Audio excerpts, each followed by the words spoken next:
opportunity to be here. As we all know, politics has really gotten contentious recently. No evidence is clearer than the events at the Capitol on January 6th. But even before that, since for as long as I can remember, things have been contentious and gotten more contentious. Ask yourself, when was the last time you had an enjoyable talk about politics with somebody that you disagreed with? you know, Maybe we should really ask ourselves, when was the last time we had an enjoyable talk about anything with somebody across the political divide? And before I got involved in Braver Angels, I didn't have a very good answer to those questions at all. I lean personally pretty far to the left. My parents are quite conservative, and we certainly have good conversations, but we always kind of intend to go out of our way to avoid talking about politics to keep those conversations good. I'm also a tax attorney. State and local tax law is my specialty. I own my own law firm. And as you might expect in Texas and experienced yourself, many of my clients are quite conservative. And so, I've always been a little concerned that if my politics show too much, that could really derail some of my professional relationships too. But really, this has all changed now since I found Braver Angels. I'm still blue, but I think I spend more time now talking to conservative people than liberal people. And I consider all of them my really good friends. I trust them completely. I've learned that they are good people, very good people. And even though we disagree about many solutions that our country could seek, we still work together side by side on really almost a daily basis to try to make our country a better place to live. And I developed all of those relationships through Braver Angels. So just really quick, the mission of Braver Angels is to unify our divided nation, not unify by trying to get us all to agree with one another. That's not going to happen. We're not going to agree. But we'll unify by realizing that we all have similar concerns and goals for the country. And we foster mutual respect for those that we disagree with politically, and that'll also help that division.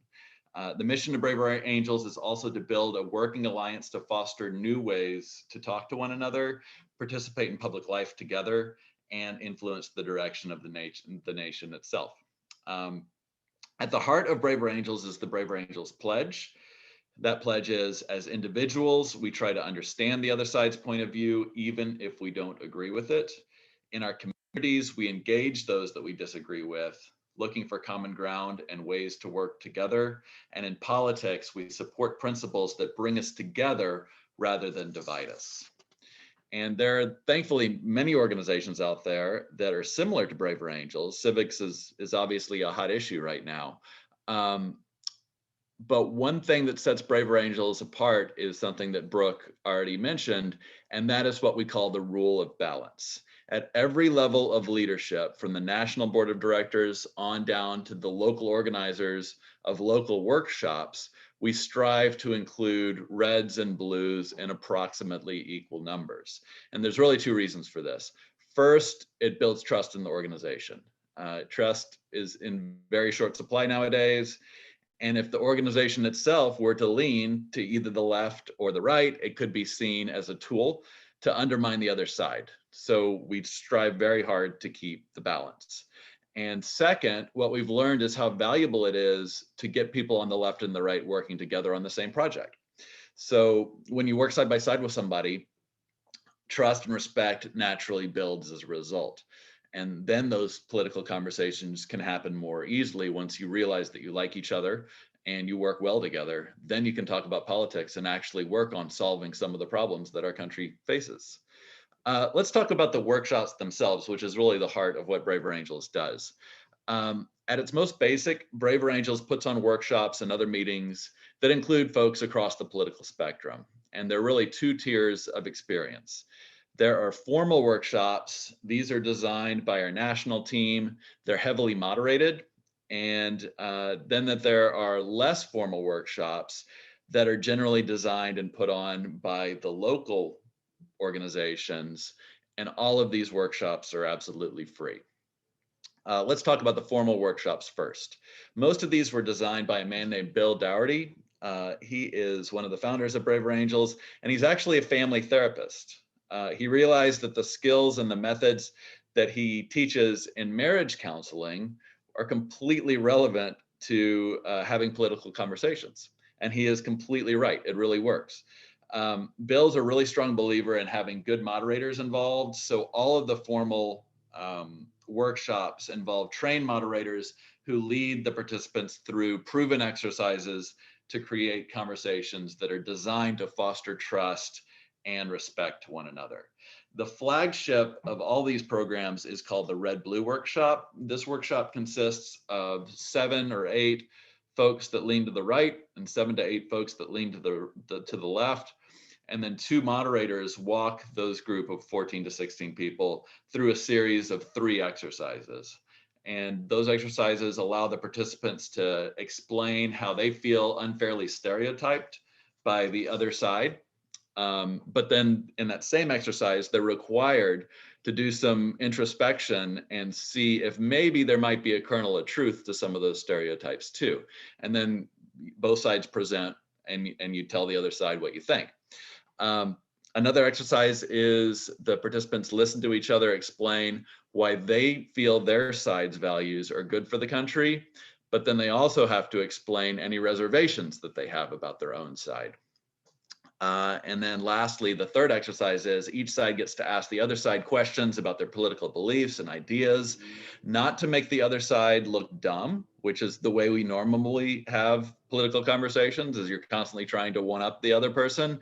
That's not allowed. The moderators make sure of that. The goal is to honestly ask questions that you want the answer to, like, why do you think this way? And then the other side has a chance to explain. It's really a transformative experience. We just did one Red Blue workshop for Houstonians last weekend on Zoom, and we'll be likely doing more over Zoom too, specifically for people in the Houston area. We also have skills workshops, and these are more of a lecture style workshop. One is a family and politics workshop where the goal is to learn skills that you can use to communicate with family members with whom you disagree with politically. We often hold these right before the holidays, not surprisingly. Another workshop is just delivers practical advice on how to have conversations with people that you disagree with. A third workshop is a little bit more subtle than that. It's about how to talk to people that you actually agree with politically about the other side. Because as probably we've all experienced, it's really easy to slip into the habit of stereotyping the other side and bashing the other side because it builds bonds with people that you agree with. But as we've seen in our country, there's really some negative aspects of that. So the goal of that workshop is really to try to elevate the discussion with people you agree with. So you're actually making the country stronger instead of weaker. Lastly, we also have a lecture series, a workshop specifically about race, how to have productive conversations about race and racism without turning into a shame session, as we often see in conversations about race. All those skills workshops are generally about 45 minutes study on your own, and then it's a 2-hour Zoom workshop where it's a review of what you've studied on your own, and then you also get put into breakout rooms and have one-on-one sessions with somebody else in the workshop to kind of strategize and say, you know, there's this person in my life that I have trouble with. This is how I think I'm going to approach it. And then you get some feedback with somebody that's usually in the same situation. Other workshops that we've got, we have debates where you take one particular topic. We've had debates on healthcare, gun rights, gun control. We've had one on can we trust the election results after the election, and many other topics. It's a moderated discussion. Again, participants are given a few minutes each, one at a time, of course, to explain their view on the particular topic. And then somebody with an opposing view gets to speak too. And members on either side can ask questions of the speaker, but they're not allowed to directly ask the speaker questions. They have to address the question to the moderator. So that prevents a defensive back and forth and allows the moderator to rephrase the question if necessary. It just gives a little space between the sides. And so the goal is to not directly challenge the speaker's belief, but to better understand where that person is coming from, ask them to clarify, and try not to tear the speaker down, but really understand where it's coming from. And then if you disagree, it's your turn, and you can speak and tell your own point of view. Our experimental resources here, we have a workshop called Coffee and Conversations. It started in person, now we do them virtually, of course. We take a certain topic, we've done them on election security, homelessness, and then you have 3 short one-on-one conversations between red and blue pairs, and then the group comes back together, and then as a group, we discuss how those conversations went and interesting things that have come up and that sort of a thing. Those have been really popular. Recently, we started a new program called How You Doing, which it's very informal, lasts exactly an hour, and we meet in mixed groups of 4 to discuss 2 things. One, how are you currently feeling this past week about current events in the news? And then 2, what are you doing to cope with your feelings about the news cycle? And we did this immediately after the election in November, when stress was really high, and everybody really found it really useful. It's been amazing. We tend to see a mix of regulars and newcomers each week, and it's really so nice to get to know somebody that I disagree with politically on a personal level. And we're still talking about issues of the day, and you really get to see the common humanity, and realize that we really are on the same side. And then lastly, we recently launched, again, shortly after the election, a Constitution study group. It's also an hour long. It's about every other week. And we're working our way through the Constitution, clause by clause, amendment by amendment, not skipping anything. And one person will give a 10-minute or so prepared talk on whatever clause we're studying right now. And then groups of 4 discuss their own thoughts on the clause. And so after about a year, we will have made our way all the way through the Constitution, and then we'll just roll through again. So that's been really interesting to, no legal knowledge is required. We've got some attorneys in the group that provide their input, but we try very hard that everybody can have an opinion about the Constitution, and everybody should have an opinion about the Constitution. And we all have the ability to learn it and study it and ask questions about what we don't understand and learn about the history. Lastly, we've got the Media Action Group. These are groups of red and blues that have gathered together to study the media and find ways to take action to improve it. That's really one area, maybe the most common ground that we've seen between red and blue, is both the left and the right seem to agree that the media is both critical to the way our society works and our government works, but it's also quite broken at this point. And everybody is concerned about that. So we've had about 7 sessions since November, including a professor that studies social media and a formal newspaper editor. We were able to ask them questions, and the group's now developed quite a library on potential solutions and things that are broken about the media. And now smaller teams are working to see if we can actually figure out practical ways to make the media better. And that's really what we do at this point. And I see I'm pretty close to time here. Let me go ahead, and before I answer any questions y'all have, let me talk about next steps. We're really trying hard to get an alliance started in the Houston area. The Central Texas Alliance is been quite healthy. It's one of the older alliances even in the country. But Houston's just so big, we're trying to get it rolling here. Like I said, we've had 2 of those red-blue workshops in Houston in the past 2 months, and we'll start to be having more too. I think we're right on the cusp of having an alliance in Houston start up, and then I think things will really take off quite quickly. If you're interested in the Braver Angels mission or just experiencing what it has to offer, let me put some stuff in the chat here really fast.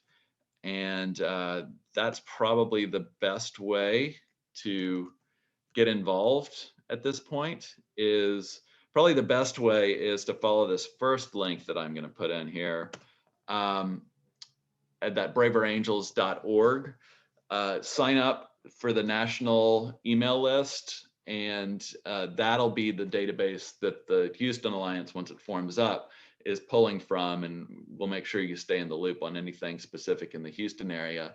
I have my email address in there. If you have any questions for me after this, feel free to reach out. I'd be happy to hear from you. And then I also posted the Central Texas Braver Angels website, and that'll lead you to some of those local events that I just spoke about. You're welcome. Even everybody's welcome to come to the Central Texas events. That's really the most that the state is kind of moving to. So if you want to get involved right now, that's third website there, or the second website, I guess, in the chat is the best one to look at. And with that, I'm happy to answer any of your questions. Mike, this is Jim. Just real quick, how long has the organization been in existence, and where are you personally located? So the organization was founded right in 2016, immediately after the last election. Okay. So it's been around now for what, about 4 or 5 years.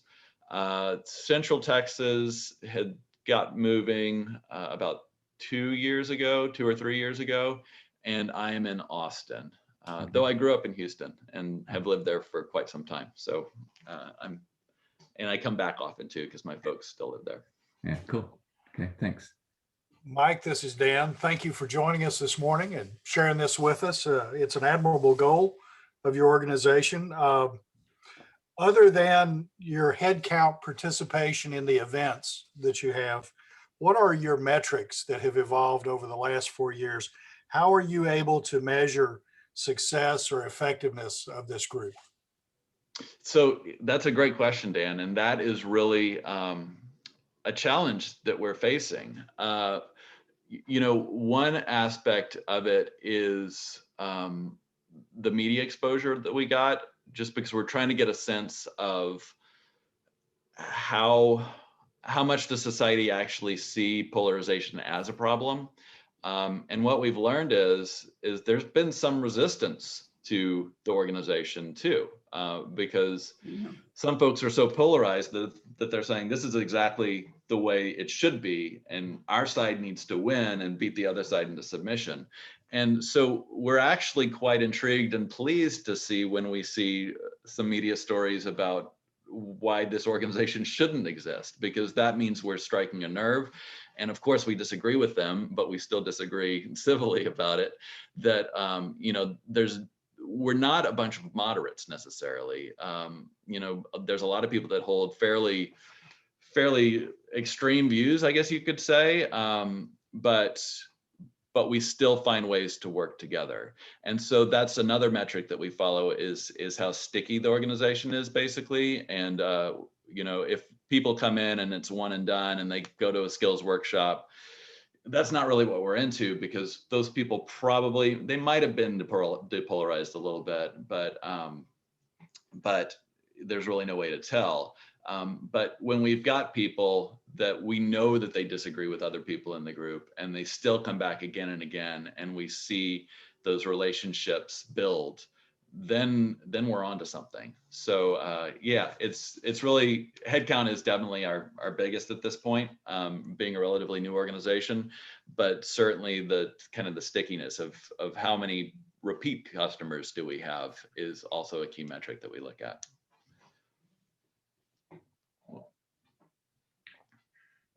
Anyone else have any questions?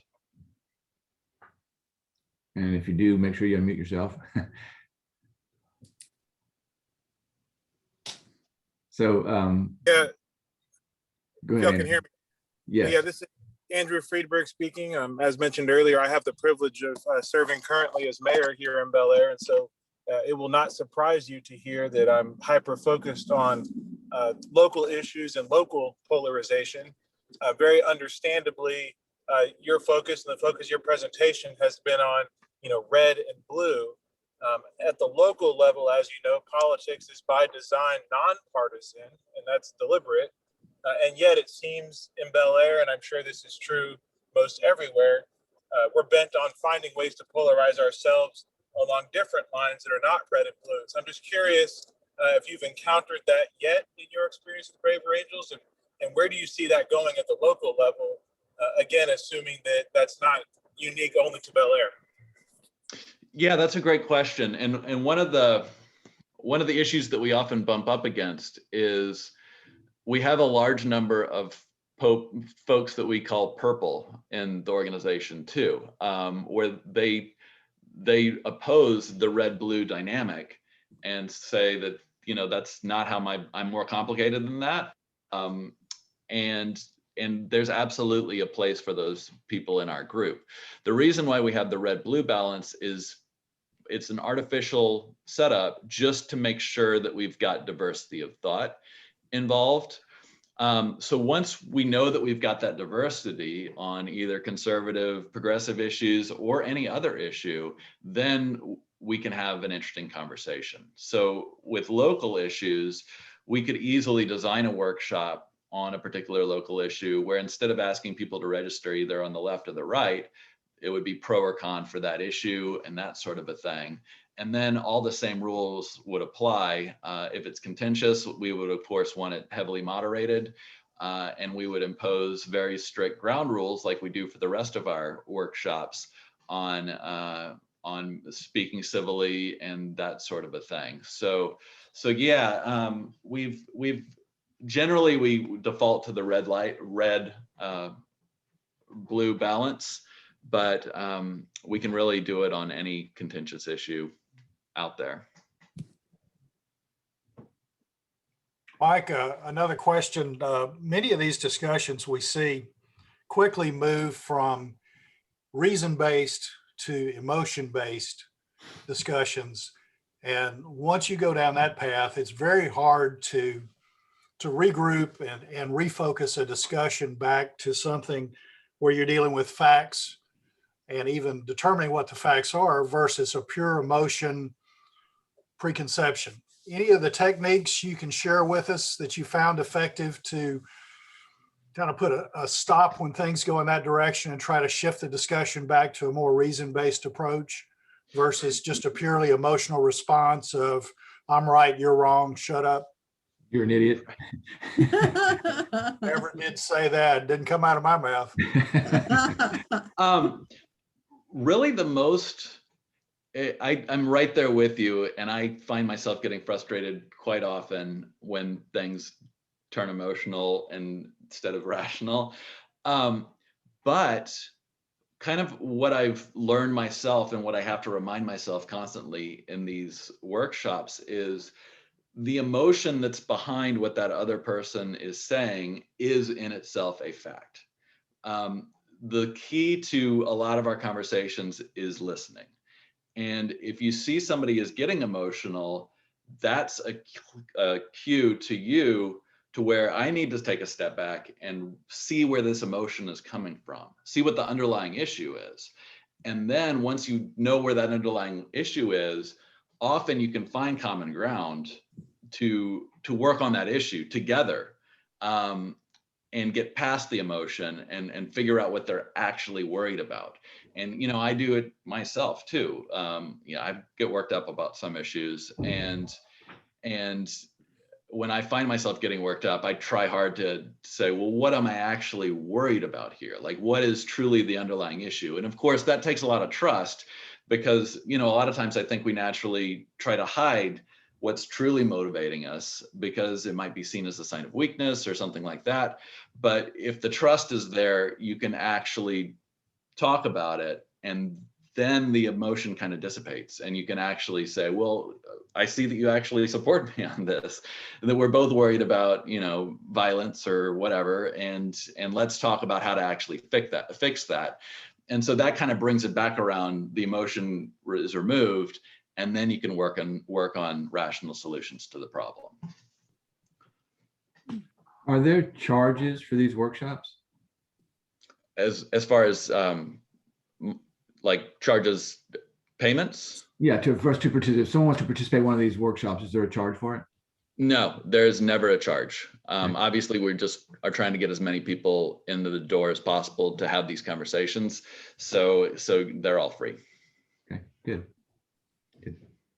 In fact, in the alliance structure, Central Texas and now Houston coming up, like, as far as I know, all of them have a budget of exactly zero. When we were still in person, you know, we'd have snacks, but it would just be volunteer and people would bring snacks. So yeah, we are a very thin, lean organization as far as budgets go, and it's all basically sweat equity at this point. But you know, I love it, and everybody I work with really loves it too. So it's a pleasure to do it. Cool. Does anybody have any other questions for Mike? So this is Andrew again, and if I might ask a follow-up question, I appreciate sort of the issue-based way of ensuring diversity, so it's not strictly red and blue. I think I'm using this term correctly. I think I've heard folks refer to tribalism in the sense that it doesn't really matter what the issues are. I'm on my side and your side is stupid, and that's, you know, we should win. Have you encountered that? Can you comment on the notion of tribalism rather than issue-based disagreement? Yeah, I mean, that's an area that we're constantly talking about and studying about, Andrew, and you can feel it. You really can when you're in these workshops together. You can feel a sense of camaraderie towards the people that you're starting to agree with, and I think it's just the way that we're wired, and it's how we just have to accept it as a fact. But interestingly, now that I've been involved with Braver Angels now for a couple of years, I almost feel like the tribalism structure has been rewired, and I am more drawn to people that agree with me about how we should talk about politics than I am to people that are blue. So I find more camaraderie now with conservative people that I know believe in the mission about depolarization than I do with somebody that I agree with on solutions, but is just ready to bash the other side. So just this process of working together on issues has kind of rewired the tribalism feature to where we are forming a tribe around an entirely different, metric or aspect of our society, which I found really fascinating. Hey, Mike, I've got a question. I've been on a couple of the workshops, and then there'll be breakout sessions and everything. And my impression, and it's not like a scientific documentation I've taken, but my impression is if people of those different workshops, at least 60% probably are more leaning blue. At the end of the day, is there, and I know part of your mission is to keep it as close to half and half, or maybe even 65% of the people leaning blue, does that create issues if some of the reds may say, well, I already feel outnumbered, and they get defensive? And I mean, how do you on a granular level follow that mission of trying to keep at as close to 50-50 as possible, whether at the board level and or I guess within meetings you can't control that. So that's where I've noticed it. But I would think that that's one of your preliminary challenges almost every day. You're exactly right, Brooke. And as you said, we right now do tend to skew to the blue side. Right. I think that's a lot. This is all, it's based on, there's a lot of talking about feelings and that sort of a thing in this meeting. Right. Just stereotypically blue, things that blues are more comfortable with.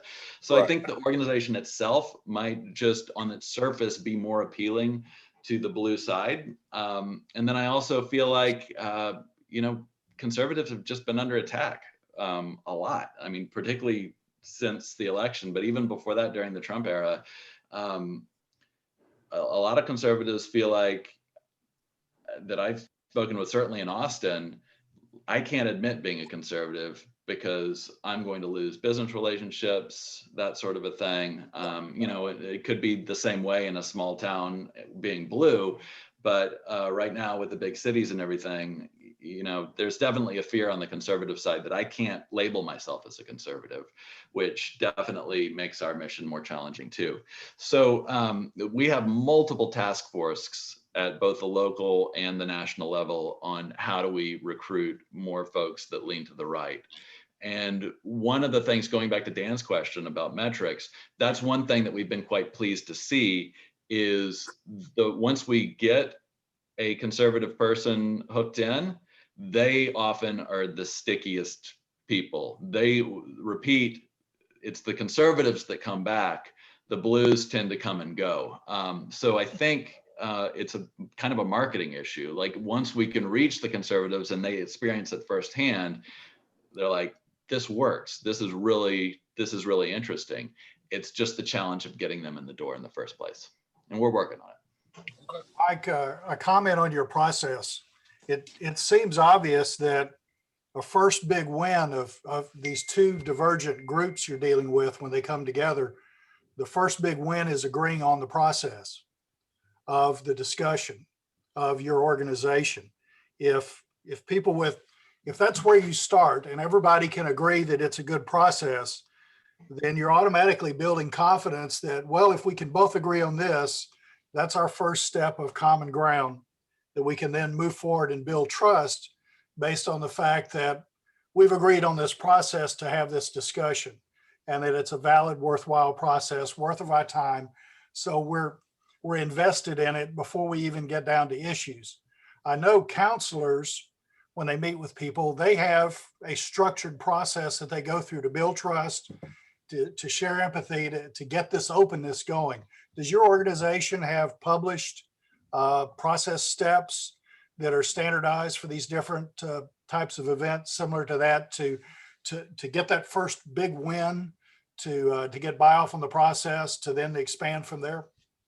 Yeah, so I think the clearest, it's different for every workshop really. So there's not like one central location that talks about the process as a whole, but really that red-blue workshop, it was the very first workshop designed, and its structure follows exactly that model. And really the intro covers the ground rules to try to get everybody comfortable with the workshop itself. And there's definitely a step that the moderators are trained on to get like affirmative buy-in to all of the ground rules themselves. So you see that not only do you agree to it, but the person across from you who you're feeling somewhat threatened by has also agreed to it. So there's that first agreement altogether is just about the way that we're going to do this itself. And then, you know, one of the steps, one of the rules is, do I have permission? This is the moderator asking the question, do I have permission to correct you as we go? And everybody says yes. And so that also acknowledges that, you know, you haven't committed some mortal sin by forgetting the rules. That reminder needs to happen too, because we all do get carried away, and these habits are hard to break. And so seeing the buy-in that this other person is basically forgiven me in advance for violating the rules also builds a lot of trust as well. And then the first exercise, that stereotype exercise, the groups immediately go apart again. And they spend 30 minutes or so in just a red group and just a blue group working through this exercise, and then they come back together. So the workshop's very carefully designed to kind of ease the people into the experience. And so far we found that it works quite well. I'm assuming that, you know, based on what you said, that when someone decides to, I don't know if join is the right word, participate, right out of the gate, you're asking them to identify as red or blue. Yes. Generally, for most workshops, we ask that. For the kind of our entry level workshop, we try to steer everybody through the red-blue workshop, just so that's the best way to understand how the organization works, and because it does tend to be transformative. You learn a lot from it. If again, we run into the problem with people that don't want to identify with one way or another. You know, we can sometimes if you're right down the middle, we let you pick a side. Today you're going to answer with the more kind of stereotypical conservative answers. You might be able to do the same on the progressive side. We also don't require, observers are allowed at this red blue workshop. People just watch the two sides interact, and we don't require you to disclose a political lean if you just want to watch. So that's another way that we get some comfort with it, is if you're not comfortable sharing your political lean, or you just don't feel like you have one, you're welcome to observe the workshop. And then, you know, if you are right down the middle, but you say, you know what, I think I found myself leaning more towards the conservative side in this discussion, then next time you can participate as a conservative, and we don't hold it to you. I've seen people, one time they'll register as a blue, and the next time they'll register as a red, and they'll register as a purple too, just because a lot of times it depends on the topic that's under discussion too. So yeah, there's definitely challenges with the labeling, but again, it's to get that diversity of thought is what we want more than anything else. So this is the best way we've come up to do it. Okay, makes sense. Okay, anybody else? Okay. Well, Mike, thank you so much for sharing you know, your info on your organization. It's to your point early on, you know, in certainly the last 4 or 5 years, but probably for the last 30 or 40 years, I think my adult life, as I've been actively involved in politics, it seems to have been very polarized. So certainly worse now, but it isn't a new phenomenon. So it's a great organization. It's a great idea.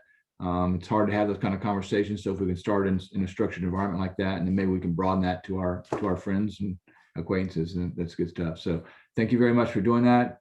He has put his information in the chat if you want to learn more about it. The website's in there, as well as his email address.